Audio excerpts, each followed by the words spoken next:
उनको लेके United states of America ने सोवियत यूनियन को उस इलाके से हराया। जी। और ये उनकी मतलब जो हथियार, असला, ट्रेनिंग, फंडिंग, उन्होंने बिलियंस ऑफ डॉलर पाकिस्तान को दिए उस जंग को चलाने के लिए, हथियार असला देने के लिए तालिबान को, और ट्रेनिंग कैंप चलाने के लिए और मदद करने के लिए तालिबान की, ताकि सोवियत फोर्सेस को वहां से निकाला जा सके। और उसका नतीजा भी निकला। सोवियत फोर्सेस वहां से विड्रॉ करके चली गई, क्योंकि उनको भारी नुकसान सहना पड़ रहा था और इकोनॉमी भी उस समय सोवियत यूनियन की काफी डगमगा रही थी। तो जो मार खाई थी अमेरिका ने वियतनाम में, वही मार उन्होंने सोवियत यूनियन को अफगानिस्तान के माध्यम से दिलाई। क्योंकि एक तरह से वो अमेरिका का बदला था, क्योंकि जब वो वियतनाम में लड़ रहे थे हम्म। उस समय जो सोवियत यूनियन हो गया, चाहे चाइनीज बैकिंग हो गई, वो वियतनाम को डिफीट नहीं कर पाए और अमेरिकन को वहां से भागना पड़ा। उसके बाद में एक वैक्यूम क्रिएट हुआ अफगानिस्तान के अंदर, और पाकिस्तान ने उस वैक्यूम को एक्सप्लॉइट करने की कोशिश करी। उन्होंने बोला अब तो ये तालिबान हमारे शागिर्द हैं, हमने इनको पैदा किया था और अब जो हम बोलेंगे ये वही करेंगे। और अगर आपको याद हो तो उस समय पाकिस्तान ने बहुत सारे अफगान लड़ाके हमारे जे एंड के अंदर भी इन्फिल्ट्रेट कराए, हम्म। ताकि वहां पे उग्रवादी एक्टिविटी या टेररिस्ट एक्टिविटी कराई जा सके। और ये तो बदकिस्मती है पाकिस्तान की कि 9/11 हो गया। और जब 9/11 हुआ तो उस समय अमेरिका ने एक प्रण लिया कि जितने भी वो ऐसे टेररिस्ट ग्रुप हैं जहां भी पैदा हो रहे हैं, जहां भी जिन्होंने उनको पनाह दे रखी है, उसको निस्ताबूद करेंगे वो। और उसी के चलते अमेरिकन फोर्सेस ने इराक के अंदर जंग शुरू करी, और साथ साथ में अफगानिस्तान के अंदर उन्होंने नॉर्दर्न अलायंस की मदद लेके इनको तालिबान को वहां से खदेड़ना शुरू किया। तो जब अमेरिकन आ गए अफगानिस्तान के अंदर और उनको बेसिस चाहिए थी, उनको ओवर फ्राइट राइट चाहिए थी, उनको अपना हथियार असला ले जाने के लिए पोर्ट चाहिए था, रास्ता चाहिए था, तो पाकिस्तान के माध्यम से जी। अमेरिका ने लिया। क्योंकि अमेरिका ने उस समय बोला था या तुम हमारे साथ हो और या तुम हमारे बरखिलाफ हो, और अगर तुम बरखिलाफ हो तो हम तुम्हें बर्बाद कर देंगे। तो पाकिस्तान की गवर्नमेंट ने हाथ जोड़े, भैया हम तो आपके साथ हैं। और फिर दोबारा उन्होंने खूब पैसा लिया अमेरिकन से, और तालिबान को अफगानिस्तान के अंदर हराने के लिए अमेरिका की मदद करने लगे। और हालांकि अमेरिका की मदद करने लगे, साथ साथ में डबल गेम भी खेलते रहे वो। तालिबान को भी बचाते रहे और अमेरिका का भी उल्लू बना के उनको पैसे ऐंठते रहे, क्योंकि इनको तो जहां से भी डॉलर मिल जाते, इनका जो कटोरा भर जाता किसी तरीके से। इन्होंने वही नहीं, इन्होंने उस समय अगर आपको याद हो तो भारत की करेंसी, काउंटरफीट करेंसी, हम्म। पाकिस्तान की आईएसआई, पाकिस्तान के रिजर्व बैंक के अंदर छाप के अपनी इकोनॉमी चला रहे थे ये लोग। और ये तो इसी के चलते मोदी साहब ने उसका डिमोनेटाइजेशन कर दिया। और जैसे वो डिमोनेटाइजेशन हुआ, तो आप देखिए पाकिस्तान के घुटने टिके जमीन के ऊपर, इनकी इकोनॉमी तबाह हो गई। साथ में अमेरिकन को पता चल गया ये दोगले लोग हैं, ये डबल गेम खेल रहे थे। और करते करते फाइनली क्या हुआ कि अमेरिकन को अफगानिस्तान छोड़ के जाना पड़ा। और जब वो वहां से निकले, और निकलते समय पूरा हथियार असला वो पीछे छोड़ के चले गए। तो ये तो थोड़ा हिस्टोरिकल बैकग्राउंड था कि सोवियत यूनियन हो गया, पाकिस्तान की मदद से वहां पे हम्म। उनको हराया गया, फिर एक वैक्यूम क्रिएट हो गया। 1893 से लेकर हम 1980 से अब यहाँ तक की स्थिति अगर हम सज्जे सर, अभी अगर आपको क्या लगता है जो ये इस वक्त हो रहा है, इसके पीछे क्या महज इन्हीं जिनका मैंने जिक्र किया, तालिबान, टीटीपी, पाकिस्तान, पाकिस्तान की डिफेंस फोर्स, या कोई और विदेशी इन्वॉल्वमेंट भी यहाँ पर है? अभी देखिए फिलहाल कोई विदेशी डायरेक्ट इन्वॉल्वमेंट नहीं है। हम्म। लोग ये मौका देख रहे हैं कि किस प्रकार अब इस पाकिस्तान का शिकंजा टाइट किया जाए। जी। क्योंकि जो पाकिस्तान करता चला है पूरी दुनिया में भारत के साथ, ये टेररिज्म के इसने जो गंदा खेल खेला, पूरे जे एंड के को इन्होंने डिस्टेबलाइज कर दिया, लाखों की तादाद में लोग वहां मारे गए, ये सारी पाकिस्तान की करनी थी। और पाकिस्तान वो तो कर नहीं पाया, ना कश्मीरियों को अपनी तरफ कर पाया, अपने पीओके को संभालना इनके लिए मुश्किल हो गया। तो अभी क्या है, इनको अपनी खेल खेलने का नतीजा मिल रहा है। वो हम्म। पुरानी कहावत है कि जो आप सांप पालेंगे तीन में आप ही को काटेगा एक दिन। अभी इनका वो हाल हो गया है कि इनके पाले हुए सांप इन्हीं को काटेंगे। और कसवर आज के दिन में कलासरा हमारे साथ वरिष्ठ पत्रकार हैं पाकिस्तान से। सर, क्या लगता है यहाँ पर तालिबान को लेकर पाकिस्तान की मिस कैलकुलेशन है, या फिर जिस तरह से मैं मेहमानों के साथ और जिक्र कर रही हूँ डिफेंस एक्सपर्ट्स के साथ, ये वो बीज है जो पाकिस्तान ने बोया है और उसका फल जो है वो पा रहा है? देखिए, इसमें दोनों चीजें हैं। अब जो जो आपका क्वेश्चन है उसमें एक मिसकैलकुलेशन भी है। जिस तरीके से मैं भी और साफी मिस्टर चारू हम भी यही समझ रहे थे, जिस तरह हमारी ब्रीफिंग हो रही थी वहाँ पे फॉरेन ऑफिस में, हम भी अटेंड करते रहे उसको। और आईएसआई की जिस तरह बात हो रही है उनके साथ भी हम मिलते जुलते हैं। तो मैं ये सारे बैकग्राउंड में मैं आपको ये बात बोल सकता हूँ कि मिसकैलकुलेशन हो, क्योंकि पाकिस्तान में शादियाने बाज रहे थे कि जब 2021 में तालिबान की गवर्नमेंट आई है तो मेरा ख्याल है कि Pakistan was one of a very few capital जहां पर मिठाइयां बांटी गई कि आप जो है ना पाकिस्तान की जो वेस्टर्न बॉर्डर है वो सिक्योर हो गई है। लेकिन उसके बाद हमने देखा कि तारीख की बदतरीन पाकिस्तान के अंदर वो टेररिज्म हुई है। आज को आप देख लें कि बलूचिस्तान में कंटिन्यूएशन है। एक 6 लोगों की शहादत हुई है, एक पुलिस अफसर बहुत बुरे तरीके से घायल है, और ये कंटिन्यू हो रहा है काफी अरसे से। और इसी तरह से जो हमारी एक फ्रंट लाइन है, मतलब कुरम में आप देख लें कि 2 कबाइल की एक जंग थी, लेकिन उसके अंदर भी वहां पे जो early in the morning today वहां पे एक डिप्टी कमिश्नर जो है अभी क्रिटिकल सिचुएशन में मौत और जिंदगी की जंग लड़ रहा है। तो वहां पे भी तो मेरा ख्याल ये है कि पाकिस्तान की तरफ से मिस कैलकुलेशन हुई है कि तालिबान आएंगे तो हमारा वेस्टर्न बॉर्डर बिल्कुल सिक्योर हो जाएगा। तो ऐसा नहीं हुआ। दूसरी जहां तक बात है कि जो आपका दूसरा क्वेश्चन था कि आप जिनको पालते रहे तो वही एक दिन आपको काटेंगे तो काटना शुरू हो गए, उस पर मेरा थोड़ा सा इख्तलाफ है। वो ये है कि पाकिस्तान ने इनको नहीं पाला पोसा था। पाकिस्तान को जंग में धकेला गया, रूस को पाकिस्तान को, क्योंकि पाकिस्तान प्योरली इसके अमेरिकन के ब्लॉक में था। अब रशिया को जब शिकस्त देनी थी तो पाकिस्तान मिसयूज हुआ है, जिसे आप इमोशनली ब्लैकमेल कह सकते हैं। इकोनॉमी की साइड पे तो पाकिस्तान ने कभी आज तक सोचा ही नहीं। इस पॉइंट के ऊपर मैं अपने जो ऑनरेबल यहाँ पर पैनलिस्ट बैठे हुए हैं उनकी बात बिल्कुल दुरुस्त है। पाकिस्तान की इकोनॉमी 47 से लेकर अब तक हम हमेशा ही सुनते आ रहे हैं। अब मुझे मेरा जर्नलिज्म हो गया है 23rd ईयर का, 23 साल हो गए, 23 ईयर कि पाकिस्तान को हमने हमेशा ही नाजुक मोड़ से गुजरते हुए देखा। 23 साल के जर्नलिज्म में मैं तो उसको देख रहा हूँ। वजह क्या है? वजह यह है कि जब आपकी पॉलिसीज ठीक नहीं है, आप जब तक अपने पांव पे खड़े होने की पॉलिसी भी नहीं अपनाएंगे तो तब तक आपके मसाइल होंगे। पाकिस्तान की मैं बिल्कुल इसको खत्म कर रहा हूँ। पाकिस्तान का एक नहीं सर, मैन्युफैक्चरिंग यहाँ पर मैं फॉल्ट है। आपकी बात नहीं समझी। आप अपनी पहली बात में ये बात कह रहे हैं कि वेस्टर्न बॉर्डर्स जो हैं वहां पर खुद को सुरक्षित रखने के लिए, अपने बॉर्डर्स को सुरक्षित रखने के लिए आपने तालिबान जो है, और वहां पर हमने देखा कि एक तरीके से जो अफगान है उनको ट्रेन किया जाता था, ये खबरें जो है वे सामने आती थी, जग जाहिर है ये चीजें। और वहीं आप दूसरा, जब मेरे सवाल का जवाब दे रहे हैं तो आप कह रहे हैं कि नहीं, हमने तो बिल्कुल कोई संरक्षण किया ही नहीं आतंकियों का। आप कैसे डिनाई कर सकते हैं? नहीं नहीं नहीं नहीं, बिल्कुल नहीं। आप शायद गलत समझे हैं। मैंने उसको डिफेंड नहीं किया। पाकिस्तान पार्टी बना था तालिबान को बनाने में। मैंने बिल्कुल ऐसी बात नहीं की कि जो पाकिस्तान को मैंने साइड पे रख लिया। मैं एक इंडिपेंडेंट जर्नलिस्ट हूं। मैं आपको नहीं कह रहा कि पाकिस्तान का इसके अंदर रोल नहीं है। पाकिस्तान पार्टी था। जब अमेरिकन रशियन के खिलाफ लड़ रहे थे तो पाकिस्तान के पास ऑप्शन थी, जिस तरह इंडिया के पास ऑप्शन थी कि अपनी लड़ाइयां खुद जाके लड़े, हम आपकी लड़ाइयों में क्यों अपना सर घुसेड़े। तो पाकिस्तान कर सकता था, लेकिन पाकिस्तान पार्टी बना।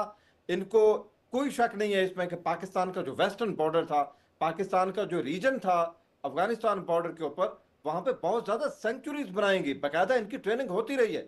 और जियाउल हक के दौर में, जनरल जियाउल हक के दौर में ये पाकिस्तान वॉलंटरीली अपने प्लस माइनस देखे इस जंग में शरीक हुआ। और पाकिस्तान बिल्कुल ये नहीं कह सकता कि जी तालिबान का हमारे साथ कोई वास्ता नहीं है, हमने इनको नहीं बनाया। बिल्कुल नहीं। तालिबान की मैन्युफैक्चरिंग में पाकिस्तान का हाथ है। अगर आपको जो हो सकता है कि आपको थोड़ी सी कंफ्यूजन हुई हो, मेरे पैनलिस्ट बैठे हुए उनको तो बैकग्राउंड भी यही है। पाकिस्तान किसी भी पॉइंट पे ये नहीं कह सकता कि मेरा तालिबान बनाने में कोई किरदार नहीं था। यहां पर जनरल साहब ने एक बड़ी बेखूबसूरत बात की, इसमें कोई शक नहीं है कि इस्लामाबाद में बैठ के मैं आपको बता रहा हूं कि हम अपने आप को ब्रीउ जमा करार नहीं दे सकते। पाकिस्तान के जो मदरसे थे वो सेंचुरीज बने थे, वो एक क्या कहते हैं नर्सरी बने थे। पाकिस्तान किसी साइड पे ये नहीं कह सकता जी हमारा उनके साथ ताल्लुक नहीं है। अब भले उनकी पॉलिसीज जो भी हों, मैं आपको बताऊं, पाकिस्तान की फौज, पाकिस्तान की लॉ इन्फोर्समेंट एजेंसी जिसमें पुलिस है, फेडरल इन्वेस्टिगेशन एजेंसीज है, तालिबान के निशाने के ऊपर है। सवात एक दौर में कट गया था पाकिस्तान के हिस्से से, और हमें ऐसे लग रहा था कि शायद सवात जो है, जिसको स्विट्जरलैंड कहते थे पाकिस्तान का, उसमें इतनी ज्यादा इन्फेस्टेशन हो गई थी कि हम उसे समझने लगे थे कि शायद ये कभी पाकिस्तान का हिस्सा नहीं आएगा। बलूचिस्तान को हम समझने लगे थे। ब्लेम गेम भी होती रही है, इसमें कोई शक नहीं है, मैं ज्यादा डिटेल में नहीं जाऊंगा। तो पाकिस्तान का हिस्सा रहा है। अब पाकिस्तान का सबसे बड़ा जो प्रॉब्लम है, लाहौर दिल है पाकिस्तान का, वो तालिबान के निशाने के ऊपर है। कराची में हम देखते रहे हैं। अब और तो और जो सबसे बड़ा खौफनाक, जो मैं आखिरी बात कर रहा हूँ, खौफनाक बात यह है कि पाकिस्तान, जिस तरह लास्ट टाइम हमने डिस्कस किया था अपने इन्हीं पैनलिस्ट के साथ, कि चाइनीज का पता चल गया तालिबान को कि कौन सी फ्लाइट है, किस वक्त लैंड करेगी, कौन से रूट से आएगी, और वहां पे जाके उन्होंने अटैक किया। तो ये चीजें कसफर क्लासरा नहीं बता सकता उनको, ये चीजें शो करती हैं कि इनकी इन्फिल्ट्रेशन है पाकिस्तान के लॉ एनफोर्समेंट एजेंसीज में भी। देवनाथ तो मेरा जी देखिए सर, अब हम तालिबान और साथ ही जब हम जिक्र कर रहे हैं, टीटीपी का भी जिक्र कर रहे हैं, पाकिस्तान के साथ साथ हम वहां पर डिफेंस मिनिस्टर तक का जिक्र कर रहे हैं, वहां पे आर्मी का जिक्र कर रहे हैं, क्या लगता है कौन किस पर ज्यादा हावी नजर आ रहा है? क्या तालिबान कुछ बड़ा प्लान कर रहा है इस वक्त? देखिए, आईएसआई और पाकिस्तान की आर्मी हमेशा ये कोशिश करेगी कि कंधार में, अफगानिस्तान में जो तालिबान है वो उनके साथ दोस्ताना व्यवहार करे। पाकिस्तान बहुत कोशिश कर रहा है कि कंधार में तालिबान के ऊपर उनका इन्फ्लुएंस हो जाए। जो हक्कानी ग्रुप थी उसके थ्रू उन्होंने बहुत कोशिश की थी कि तालिबान की सरकार में एक हिस्सा हक्कानी ग्रुप का भी हो, हुआ नहीं। लेकिन तालिबान रूल के दौरान, हाँ, तालिबान रूल के दौरान हुआ ये कि पाकिस्तान ने शायद जरूरत से ज्यादा दबाव डाल दी डूरन लाइन के उस तरफ। मेरा ये आकलन है कि पाकिस्तान के जो लीडरान हैं, खासतौर से उनकी जो आर्मी के सीनियर ऑफिसर्स हैं, उनमें लॉन्ग टर्म स्ट्रेटेजिक ऑब्जेक्टिव की कमी है। हिंदी में कहते हैं दूरदृष्टिता की कमी। डूरन लाइन के ऊपर जो स्कर्मिश हुई है ठीक है, लेकिन उसके बाद जब उन्होंने कंट्रोल करना था तो उन्होंने पाकिस्तान की आर्मी, रेंजर्स, जो फ्रंटियर कॉन्स्टेबलरी है, उसका इस्तेमाल करते हुए डूरन लाइन के इस तरफ या डूरन लाइन तक अपना जमीन पर कब्जा करना था। लेकिन उन्होंने थोड़ी गलत फहमी में आके अपनी एयरफोर्स का इस्तेमाल कर लिया, जो कि डूरन लाइन के उस तरफ जाकर अफगानिस्तान में हमला कर चुकी। तो मेरे ख्याल से पाकिस्तान ने काफी समय के लिए तालिबान, टीटीपी को भी मैं उसी का एक ऑफशूट मानता हूं, क्योंकि इनको सपोर्ट, हथियार, फंडिंग, ट्रेनिंग और मोरल सपोर्ट, फिलॉसफी इनकी कंधार से ही ओरिजिनेट होती है। हेरात जाइए, कंधार में जाइए, बहुत सपोर्ट मिलता है टीटीपी को। तो पाकिस्तान ने अपने शॉर्ट टर्म पॉलिटिकल गेन के लिए जो एयर स्ट्राइक की है, मेरे ख्याल से उन्होंने कहते हैं ना, जहां 1 किलो का हथौड़ा है वहां 10 किलो का हथौड़ा इस्तेमाल कर लिया। जी, कह सकते हैं कि तोप पे मक्खी का शिकार। लेकिन यहाँ पर मैं एक बात आपसे समझना चाहूंगी यूके देवनाथ जी, यहाँ पर आपको कोई आइडियोलॉजिकल डिफरेंसेस भी दिख रहे हैं कि कहीं ना कहीं जो ये पूरी लड़ाई होते हुए नजर आ रही है, स्ट्राइक होते हुए नजर आ रही है, इस पूरी अगर मैं लाइन की बात करूं, यहाँ पे कोई आइडियोलॉजिकल डिफरेंसेस भी हैं जिसकी वजह से टीटीपी के साथ? जी हाँ, टीटीपी के साथ पाकिस्तान की एडमिनिस्ट्रेशन का बहुत बड़ा आइडियोलॉजिकल डिफरेंस है। देखिए, हम चाहे कुछ भी बोल लें पाकिस्तान के बारे में, पाकिस्तान की एस्टेब्लिशमेंट के बारे में, लेकिन कुल मिला के पाकिस्तान की फौज जो है वो थोड़ा मॉडरेट है, मॉडर्न है, आउटलुक में काफी खुले दिमाग वाले लोग हैं। जब वो मैं उनकी सोशल थिंकिंग के बारे में बात कर रहा हूँ, जबकि टीटीपी के लोग जो हैं, तालिबान के लोग हैं, वो अभी तक इस्लाम की जो एक बहुत अजीब सी शरीयत की जो बहुत स्ट्रिक्ट इंटरप्रिटेशन है उसको फॉलो कर रहे हैं। तो इस मामले ज्यादातर मुस्लिम देशों में आप देखेंगे कि आर्मी जो है मिडिल ऑफ द लाइन चलती है, मॉडरेट होती है, थोड़ा सा नरमपंथी होती है। ज्यादातर मुस्लिम कंट्री में आप देखेंगे आर्मी इस्लाम की जो एक्सट्रीम रिलीजियस टीचिंग्स होती है उसको अवॉइड करती है। तो टीटीपी इसलिए उसका तरकार हो जाता है। जी, मेजर जनरल वीके दत्ता जी, यहाँ पर मैं कोट करना चाहूंगी, जुलाई महीने की बात है, पाकिस्तान की डिफेंस मिनिस्टर जो है ख्वाजा आसिफ जी ये बात कर रहे हैं, कोट कर रहे हैं मैं उनकी बात को, पाकिस्तान जो है वह मिलिट्री ऑपरेशंस जो है टेररिज्म को काउंटर करने के लिए अफगानिस्तान में करेगा। ये बात पाकिस्तान की तरफ से कही जा रही है, हजम नहीं हो रही सर। बिल्कुल, देखिए ऐसा है कि इन्होंने बहुत सारे बड़े बड़े ऑपरेशन चलाए। आपको याद होगा पहले इन्होंने बलूचिस्तान में एक बहुत बड़ा ऑपरेशन चलाया था, जिसके अंदर नवाब भुक्ती को भी इन्होंने मार दिया था उस समय। और इन्होंने बड़ी बेरहमी से वह सिविलियंस का अत्याचार किया, हजारों की तादाद में नौजवानों को गायब कर दिया पाकिस्तान की फौज ने। और ह्यूमन राइट वायलेशन का इनको कोई फर्क नहीं पड़ता। और उसके बाद फिर इन्होंने बोला साहब अभी हम जो टीटीपी ये कार्रवाई कर रही है और जो सी पैक के ऊपर हमले हो रहे हैं, हम उसको चलते अभी एक बहुत बड़ा ऑपरेशन चलाएंगे, काउंटर टेररिस्ट ऑपरेशन।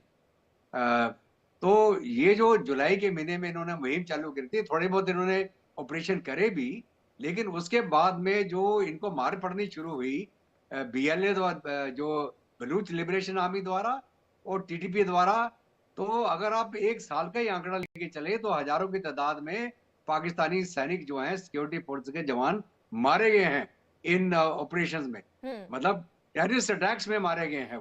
लेकिन यहाँ पर मेजर जनरल वीके दत्ता जी, मैं चाहूंगी आप इस पर थोड़ी सी रोशनी डालिए सर, कि ये क्या कारण रहा होगा कि आप एक समय पे तो टीटीपी को सपोर्ट कर रहे हैं और आप चाह रहे हैं कि वहां पर तालिबान की सरकार जो है वह आए, उनका रूल वहां पर आए, और एकदम से आप खुले मंच पर ये बात कह रहे हैं कि जी देखिए हम तो इस रीजन के अंदर बहुत जल्द जो है मिलिट्री ऑपरेशंस जो है करने जा रहे हैं काउंटर टेररिज्म के लिए। इसके पीछे की मैथ क्या है सर? देखिए ये जो चाइना का इन्वेस्टमेंट हो रखा है ये पूरे कॉरिडोर के अंदर, जो चाइना पाकिस्तान इकोनॉमिक कॉरिडोर जिसको हम बोलते हैं, जी जी। और अभी तक वो प्रोजेक्ट पूरा नहीं हो पाया, बहुत जगह पे अधूरे काम छूटे हुए हैं। और जो एयरपोर्ट भी अभी ग्वादर में इंटरनेशनल एयरपोर्ट बना, उसको अभी तक इन्होंने इनॉग्रेट नहीं किया, क्योंकि पाकिस्तान ने चीन से डिमांड कर दी कि आप हमको सेकेंड स्ट्राइक न्यूक्लियर कैपेबिलिटी दे दीजिए जी। और तब हम आपको ग्वादर का ये जो पोर्ट है इस्तेमाल करने देंगे। तो चीन को आंखें दिखाना अच्छा नहीं है, तो चीन ने अभी पाकिस्तान के ऊपर इंडायरेक्टली स्क्रू टाइट करने शुरू कर दिए हैं। और आपको शायद मालूम होगा कि चीन ने चाबहार पोर्ट के माध्यम से ईरान के रास्ते पूरी ट्रेन लोड ऑफ एक मटेरियल भेजा है अफगानिस्तान। ये अभी ये लेटेस्ट खबर है ये। तो अगर पाकिस्तान ने सोचा कि ये जो सी पैक बन रहा अगर नहीं बनेगा तो चीन हमारे उस पे चैरिटी पे रह जाएगा, वो नहीं है। चाइनीज ने ऑलरेडी अल्टरनेटिव मेजर्स लेने शुरू कर दिए हैं। और वो ईरान, क्योंकि ईरान और चीन की भी अच्छी दोस्ती है। अगर आप देखें जो अमेरिका के खिलाफ अभी एक गुट बना हुआ है, उसके अंदर रूस, चीन, ईरान और नॉर्थ कोरिया, ठीक है। तो ये पाकिस्तान के वो उसमें नहीं है, वो चाहते थे कि उनको एक पोर्ट के ऊपर इधर एंट्री मिल जाए और उनको पूरा जो इंडियन ओशन घूम के ना आना पड़े, उनका जो तेल वगैरह या जितना ट्रेड चलता है, इसके कारण वो